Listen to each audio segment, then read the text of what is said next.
అందోల్ నియోజకవర్గం చౌటకూరు మండలం సుల్తాన్పూర్ గ్రామంలో అర్ధరాత్రి దారుణం చోటు చేసుకుంది. భర్త అసభ్య ప్రవర్తనతో విసుకెత్తి మానయ్యను అతి దారుణంగా గొడ్డలతో నరికి కడతీర్చింది ఓ భార్య. ఈ ఘటన సంగారెడ్డి జిల్లాలో తీవ్ర కలకలం రేపింది. సుల్తాన్పూర్ గ్రామానికి చెందిన మానయ్య, ఇందిర దంపతులకు 2 కూతుర్లు, 1 కొడుకు ఉన్నారు. పెద్ద కూతురు భర్త అనారోగ్య కారణంగా మృతి చెందడంతో పెద్ద కూతురు సంగారెడ్డిలో అడ్డతీగ కూలిగా పనులు చేసుకుంటూ సుల్తాన్పూర్లోని తల్లిదండ్రుల ఇంటి వద్ద ఉంటూ జీవనం కొనసాగిస్తుంది. చిన్న కూతుర్ని గ్రామంలోని రజనీకాంత్ వివాహం చేశారు.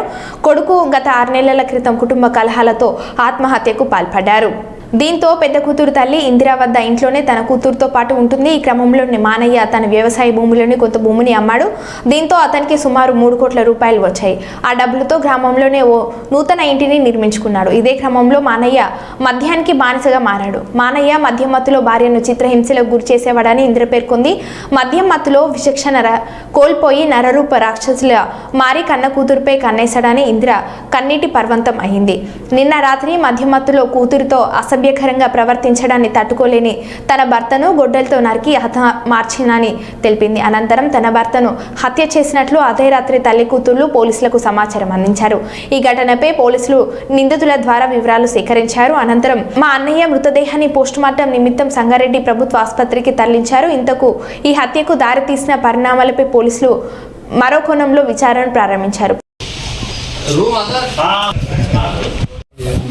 గవర్నమెంట్లో ఏం లేదంట అక్కడ టికెట్ చూద్దాం టికెట్ కోఆర్డినేట్ చేస్తాం తమ్ముడు 42 ఫీట్లు ఉందా 42 ఫీట్లు వేయడం అడ్డం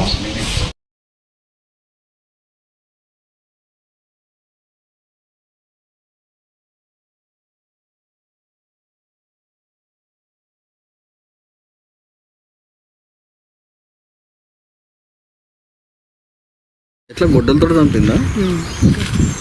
లెవెన్కి వచ్చిండంట తాగేసి. అక్కడ చూసిండంట, అంటే అక్కడ ఒక పోర్షన్ ఉంది, ఇక్కడ ఒక పోర్షన్ ఉంది. అక్కడ చూసిండంట, అక్కడ చూస్తే ఎవరు లేరు.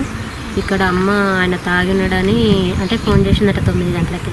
నాకు ఇల్లు లేదు, నాకు పెళ్ళం లేదు, నాకు పిల్లలు లేరు, నేను ఇంటికి రావాలి, నాకు ఎందుకు ఫోన్ చేశారు అనేసి మాట్లాడితే తాగినట్టుందని సప్పుడు దాకా వాళ్ళు ఒకటే దగ్గర తాగేసే మార్గం చూసుకొని వాళ్ళు ఇందులో ఒకటే దగ్గర ఉన్నారట 3. ఉంటే చూసి డోర్లు కొడితే అక్కలేసి ఏంది నాయన వచ్చినావు కదా తిని వండుకపో సప్పుడు దాకా ఎందుకు అరుస్తున్నావు, ఎందుకు లొల్లి పెడుతున్నావు అంటే అవునా నేను తిని వండుకోవాలా అట్లా నా అని చెప్పేసి సరే అని వాళ్ళు ఇంట్లోనే ఉంటే బయట నుంచి గొల్లెం పెట్టి లోపలికి అక్కడ వెళ్ళి అక్కడ సైడ్ మెట్లు ఉన్నాయి, మెట్ల కింద గడ్డపార తీసుకొని వచ్చి తలుపులు గుద్దిందంట. తలుపులు గుద్దితే తలుపులు ఎందుకు గుర్తున్నవి ఇట్లా ఈ లాట్లు చేయడం అవసరమా అని చెప్పేసి కొడుతూ ఉంటే అట్లా ఏం జరిగిందో ఇది మిస్బిహేవ్ చేసిందంట. ఇది ఫస్ట్ టైమా లేకుంటే ఎప్పటికట్లా చేస్తాడు? అంటే గొడవ జరగడము అనేది మా అమ్మని కొట్టడం ఇది ఎప్పుడైనా జరుగుతుంది, కానీ మా అక్క మీదకి మిస్బిహేవ్ చేయడం ఫస్ట్. ఎప్పుడు జరగలే? నార్మల్గా వీళ్ళకి అలవాటే కదా అన్నట్టు చూసినాం కదా. నేను కొట్టుకుంటా చంపుకుంటాను తిని ఎందుకు వచ్చినావు తల్లి బిడ్డలు పోయి అక్కడ వాడి చావుకోండి అని షెల్రా ఆమెను కొడతా చేస్తాను ఆమెను కొట్టింది. నా పేరు ఇంద్రమ్మ. డోర్ నూకిండు, మానయ్య డోర్ నొక్కితే మేము తీయలేము. ఆయన తాగి వచ్చిండు తీయకపోతే గుద్దిండు డోర్లను. గుద్ది వచ్చిండు లోపలికి వచ్చి మా బిడ్డ ఉంటుంది, మా బిడ్డను అడిగిండు మీ అమ్మ మీద అని. ఇక్కడ వండుకుంది నాయన పండుకోకపోతే తిని సప్పదాకా మా బిడ్డ అన్నది. సరే సరే తిని పండుకోవన్నా నేను అని మళ్ళీ డోర్లు పెట్టి మాకు బయటకు వెళ్ళి గొల్లెం పెట్టిండు. గొల్లెం పెడితే ఆ ఇంట్లో పోయి వండుకుంటాడేమో అని మేము అనుకున్నాము. మళ్ళీ పోయిండు మెట్ల కింద గడపార ఉండే గడపార తీసుకున్నాడు. తీసుకొని అవతల ఇంటి డోర్ తీసిండు. తీసి మా బిడ్డ నా మనమరాలు నేనే ఉంటాం ఇంట్లో, నా కొడుకు మొన్ననే చనిపోయిండు.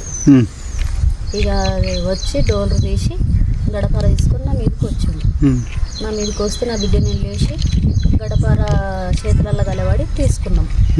తీసుకున్న తర్వాత గడపార పడేసి మమ్మల్ని ఎక్కడ దొరికితే అక్కడ తిట్టి పడేసి బయటకి తెచ్చి ఎవరు కూడా నూకి అనేక మాటలు తిట్టి మా బుజ్జిని ఇంట్లోకి వెళ్ళిపో నా పెందమ్మ నేను చంపేసుకుంటా యువతివి అది ఇదని బిడ్డని తిట్టి బిడ్డని 10 కిలో పడేసిండు, నన్ను 10 కిలో పడేసిండు.